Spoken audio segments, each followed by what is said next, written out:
So Ilias, you're also an avid fan of sports, right? What sports do you follow? Oh gosh, man. I follow NBA and NFL predominantly, but every now and then I get to watch a couple of hockey games, watch my San Jose Sharks, hopefully take home a championship. But predominantly NFL and NBA. Yeah, and so we here at M2M love to talk NFL and NBA. What are your favorite teams in those respective leagues? The NBA, well, of course, as you can see, I got my Warriors flag up over there. I'm as a kid from the Bay. That's definitely my team. My second favorite team, although it's technically rivals to the Warriors, I'd have to say are the Portland Trailblazers. I just got a whole lot of respect for Dalla Dame and CJ McCollum. So those would definitely be my two favorite teams in the league. Hmm. And what about the NFL?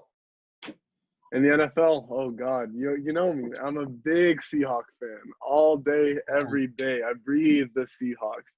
But because I was born in Dallas, that's be my second favorite team. So those two are my favorite teams.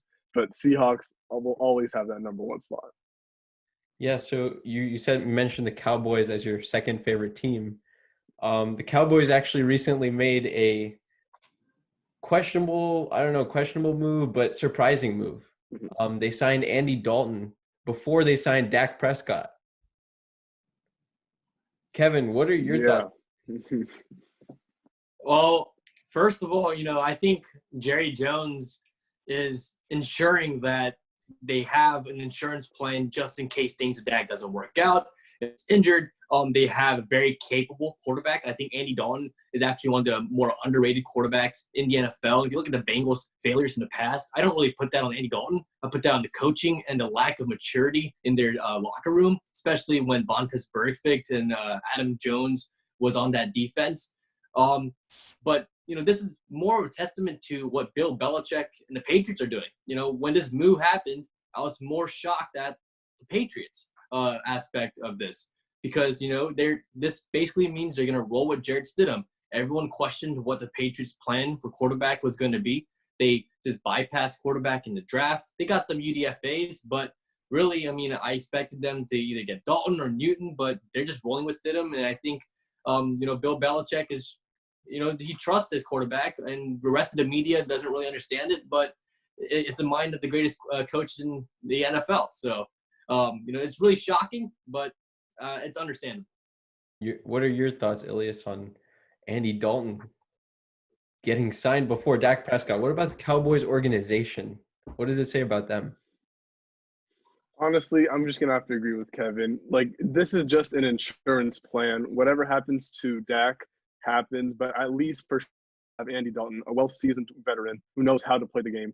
Um, Honestly, I feel like this is just a repeat of last year where there was the whole Ezekiel Elliott drama, and the Cowboys just dragged it out.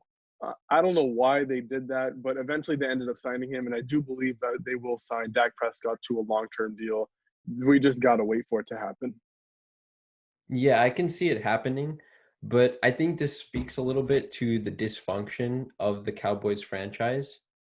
Jerry Jones and Stephen Jones in that front office, they've had some issues in the past, like you said, with Ezekiel Elliott delaying his contract, and now Dak, who was one of the best passers in the league last season, they're delaying his contract, they're delaying paying him, and they franchise tagged him. So I think that's a little bit of an insult to Dak. And people were saying Dak should request a trade. Dak should be frustrated with the situation. And if I were Dak, I would surely be frustrated with this like uncertainty surrounding the management in Dallas. I definitely 100% agree with that statement. This is just a trend we've seen in the Cowboys lately. I don't see it ending anytime soon, especially when we're talking about their stars. Let's transition a little bit um, in a more broader sense. The NFC East is the division that the Cowboys play in. And another good thing to talk about is how the QBs now match up in that division. So, what are your rankings for the QBs in the NFC East? I got Carson Wentz at first, Dak Prescott at second, Daniel Jones at third, and Dwayne Haskins at fourth. This whole Wentz versus Dak debate has been going on between Eagles and Cowboys fans.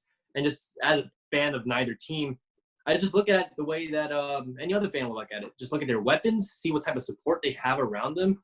And Carson Wentz, when healthy, has just shown better passing and better quarterback characteristics than Dak Prescott.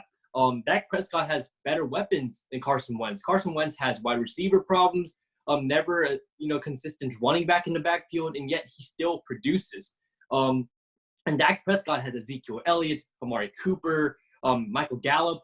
He did have a good season last year, but it's kind of inconsistent. Sometimes he disappears in big games when we need him. He shows up in games against subpar teams like the Giants and Redskins, but when they really need him, he's not there. And let's look at last season. The Eagles, they were injury ravaged, and yet they still won the division. That's just a huge question on the Cowboys. How is it that such a talented roster not make the playoffs? And I put that a lot on the quarterback. Yeah, I actually would say that you also need to look at the coaching aspect of it, right? Because my rankings are Dak Prescott 1, Carson Wentz 2, and then maybe Andy Dalton before we get to Daniel Jones and Dwayne Haskins. But Daniel Jones would be third and Dwayne Haskins would be fourth.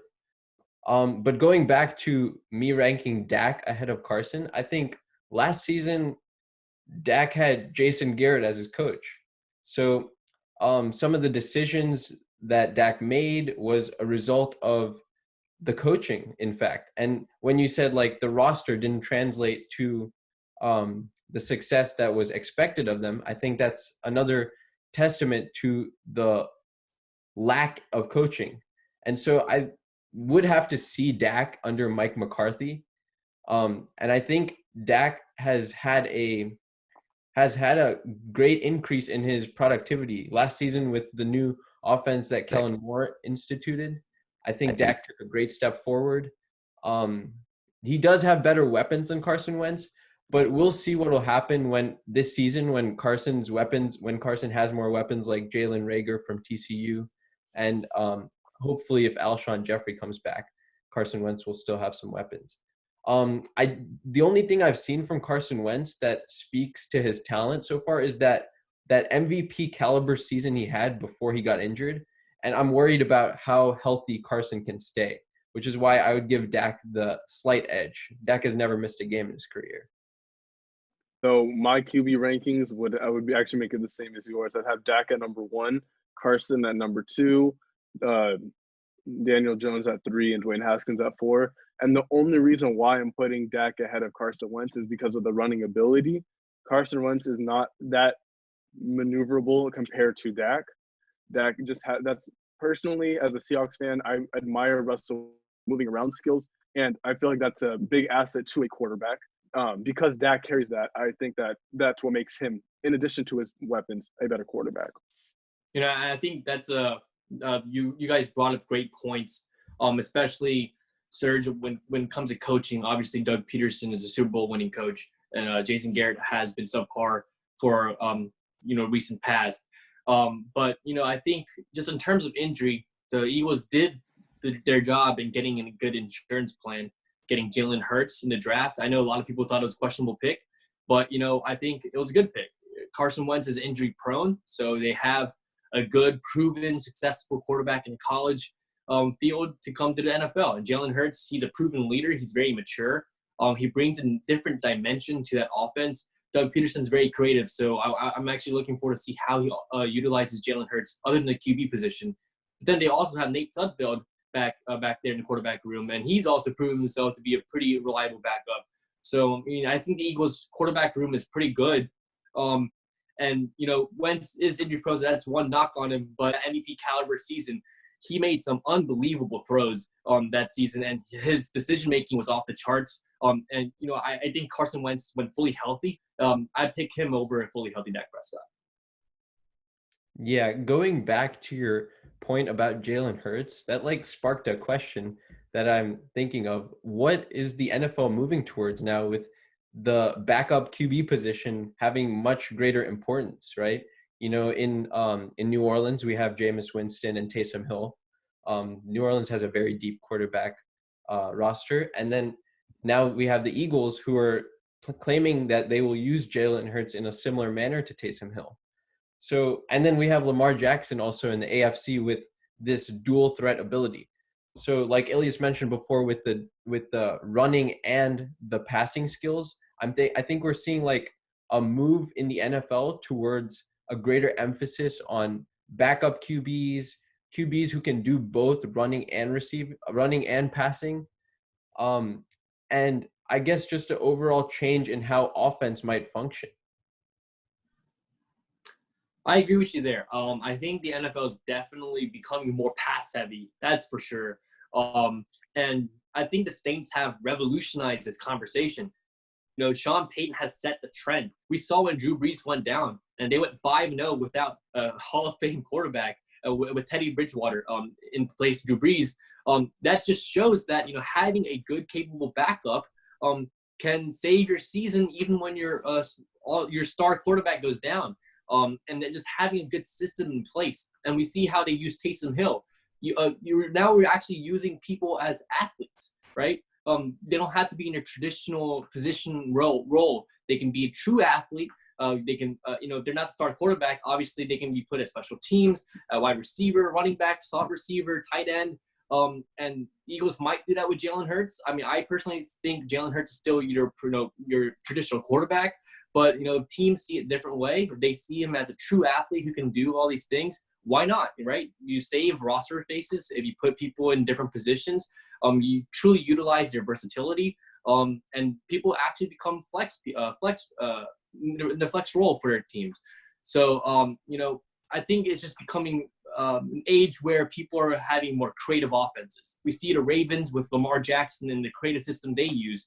The Chiefs with Patrick Mahomes. And this is how teams win. Yes, some teams are still in the Stone Age, like the Titans, who do ground and pound running to the Super Bowl. I mean, might win you some key games, but at the end of the day, I think you need a good passing team and a creative team. Gotta have runners like Ilyaas. I mean, Ilyaas, you just gotta learn how to throw the ball, right? You could be a dual threat QB. Hey, who knows? Who knows? But in all seriousness, thank you, Ilyaas, for joining us today. I think it was a very productive interview with you sharing how life at Brown and life as a runner is balanced, especially in this time of quarantine. And then also with your takes on these NFL issues. I want to let our viewers know that we are not just an NFL and NBA show.